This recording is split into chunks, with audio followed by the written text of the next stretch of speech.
The Tao of Self-Confidence, Episode 409.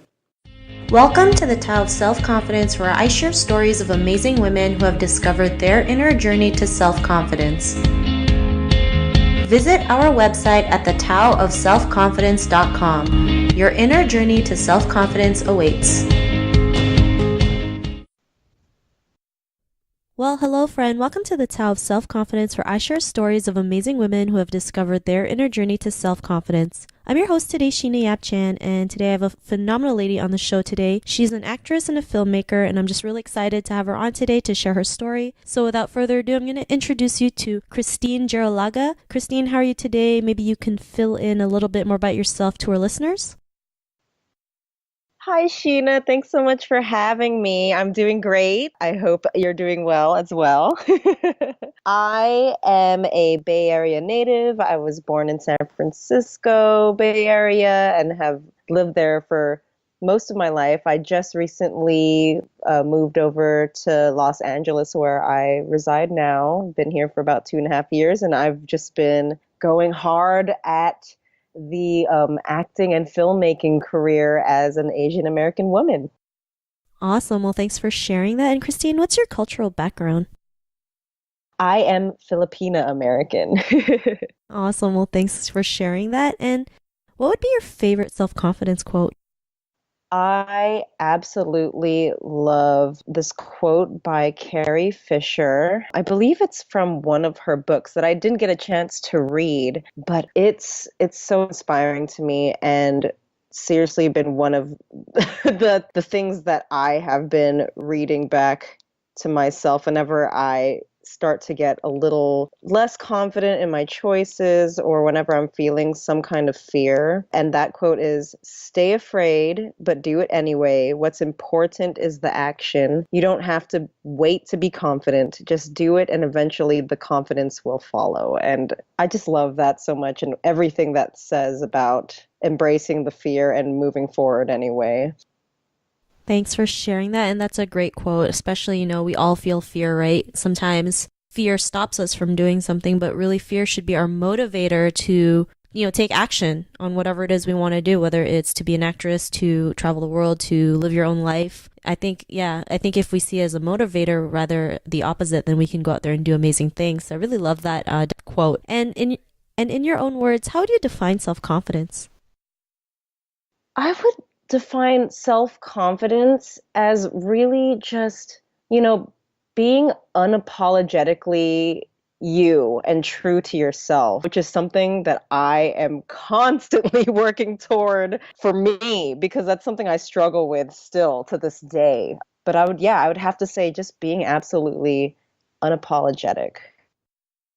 That's a great definition, and I think we're all guilty of that, right? Just always apologizing for every single thing. But as long as we're aware of it, we can, find ways to work on ourselves and make that, easier to fix. So thanks for sharing that. And, what was your life like before your discovery of self-confidence?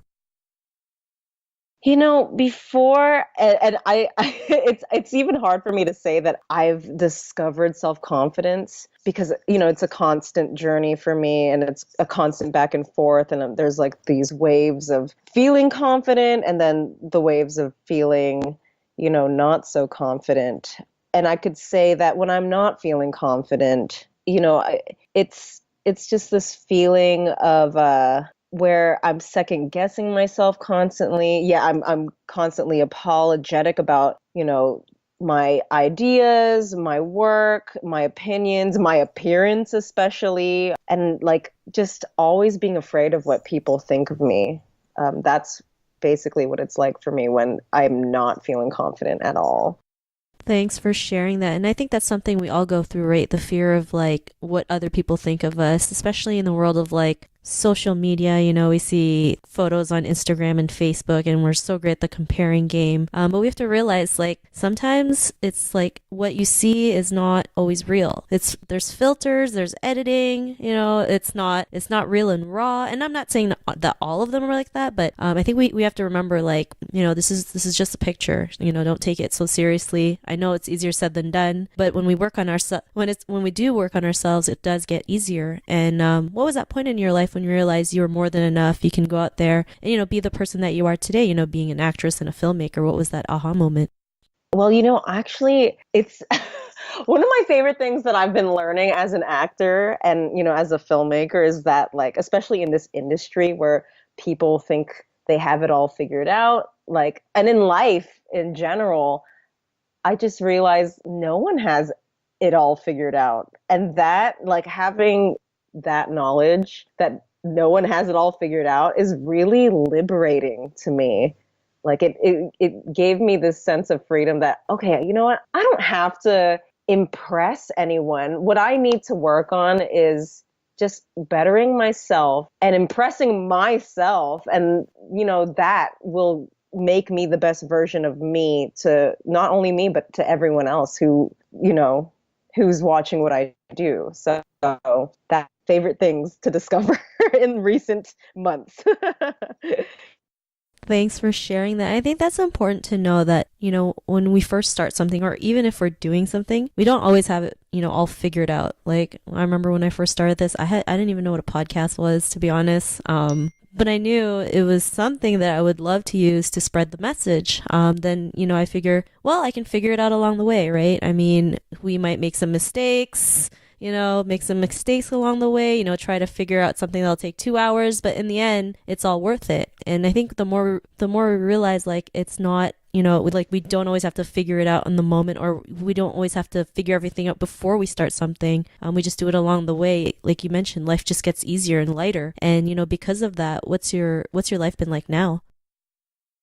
I mean, it's still up and down, it's still rocky. I'm still going back and forth between feeling, on top of the world and feeling good about myself, and then going back to, like, not feeling so great about myself, which is such a human thing. I've gotten to a point where it's like, when I am going through those really rough phases, accepting that, realizing that's human, and just, like, riding that wave, and, reminding myself that it's totally okay to feel the way I do and to feel those, negative feelings, but to also combat those, and combat them and counter them with positive thoughts and action. Like, if I do feel a certain way, like if I'm not feeling good about my health or my appearance, then, taking action and, starting to eat cleaner, or, like, to be more active outside and exercise, whatever it takes to make me feel better about me. And that doesn't necessarily mean,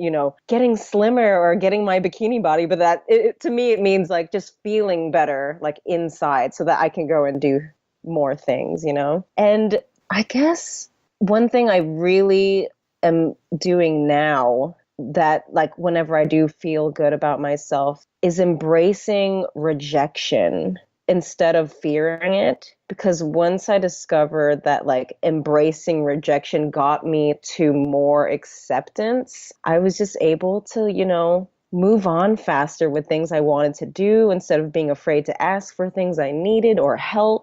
It's such an important thing. Thanks for sharing that. And I love how you mentioned you embrace rejection, because I know, like, all of us fear rejection. Even I have feared it, but, like, the more you, like you mentioned, embrace it, it is a greater feeling. Like, I still get, when I reach out to people to be a guest on the show, I mean, I still get no's, but it doesn't stop me from, asking, more and more people out there. It's like, okay, they said no, but it's not no forever, right? It's maybe not right now. And it's not even a personal thing. It's totally not something that people should take personally. It's just one step toward the next yes, whenever that may be, Yeah. So I mean, I think if we see rejection that way, it just makes everything a lot better to work with, for sure, and we get over it a lot faster. So thanks for sharing that. And to the woman who's listening to your episode, she may be in her own journey of self-confidence. What would be that one tip you would give to her? Well, I would love to say, of course, listen to great podcasts like this one that are really inspiring, and, like, just remembering that you're not alone, because everyone is on this journey to discovering what it is that makes them feel good about themselves. Everyone goes through rough patches and discovering self-confidence. So I would say listen to podcasts like this one. Stop apologizing for things. you don't need to apologize for, challenge yourself to keep evolving and growing. And one of my favorite things to do now that I literally just started doing a couple of months ago was like actually say out loud to myself how proud I am of the things that I'm doing. Because hearing that out loud for me has actually been very healing and powerful, and it's just I think a really healthy way to treat ourselves. Thanks for sharing that. And I think, those are all great tips, especially being proud of yourselves. We have to celebrate every single success that we have in our lives, no matter how big they are or small, because, the small success leads to big ones. And I think the more we celebrate that, it also helps us build confidence and keeps helping us take action on what we want. So absolutely. And it totally also, makes the journey even more worthwhile if we're not like, every step of the way is worth celebrating, not just the big milestones. And it totally just makes the journey even more exciting if you celebrate more. So yeah, I totally agree with that. So thanks for sharing that. And Kristine, if our listeners wanted to get to know a little bit more about you and what you do or check out some of your work, is there any links or social media profiles we can connect with? Sure, you could see all of my acting and filmmaking work on my website, KristineGerolaga.com. And you can also follow me on Twitter at Kristine, spelled Kristeen _GEE, and my Instagram, Kristine Gerolaga. Thanks for sharing that. And to our listeners, if you want to connect with Kristine, you can also head on over to thetowofselfconfidence.com and search for Kristine's name. Her show notes will pop up along with everything else that we talked about. And I just really want to thank Kristine for taking the time to share her story and tips with us on self-confidence. So thank you so much, Kristine. Well, thank you, Sheena. I'm seriously really honored that you had me on here. I'm still working on my journey, and your podcast has been helpful for that. So congratulations to you, and I can't wait to hear the next episodes. Awesome. Well, it was really great having you on as well. Thanks for taking the time for sure to come over and, share your story a little bit. So thanks again. And to our listeners, be on the lookout for another new episode of another amazing woman's journey to self-confidence. And we'll talk to you soon. Bye for now. Bye-bye. Thank you for tuning in to another amazing episode of The Tao of Self-Confidence. Sign up for our free membership site to get more amazing resources for self-confidence by visiting our website at thetowofselfconfidence.com. Your inner journey to self-confidence awaits.